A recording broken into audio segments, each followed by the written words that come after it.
নমস্কার, আমি জ্যোতিষ সংশ্লেষণ। বন্ধুরা, অনেক সময় দেখা যায় যে গ্রহ দোষের কারণে বা বাস্তু দোষের কারণে ঘরে সবসময় অশান্তি বা কলহ লেগেই থাকে।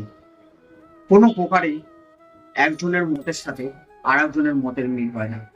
এইরকম মতানৈক্য যদি আপনাদের পরিবারেও লেগে থাকে, আপনাদের সংসারেও লেগে থাকে, আপনাদের প্রিয়জনদের সাথে যদি লেগে থাকে, তাহলে অবশ্যই সংসারের সুখ ও শান্তি ফিরিয়ে আনার জন্য আমার বলা এই ছোট্ট উপায়টা আপনারা টানা 1 থেকে 1.5 মাস করে দেখুন, ফল পাবেন হাতে নাতে। কি করবেন? একটা তামার ঘট, ছোট হোক বড় হোক, বাজার থেকে কিনে আনবেন।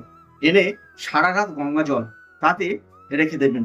এবার সকালবেলা উঠে ময়ূর পুচ্ছে যে উপরের অংশটা যেটা আঁকা, অর্থাৎ যে অংশটা শ্রীকৃষ্ণের মাথায় থাকে, সেই অংশ দিয়ে সেই গঙ্গা জলটাকে একটু একটু করে ময়ূরের পালকের আগা দিয়ে তুলে আপনার সারা ঘরে ছিটিয়ে দিন।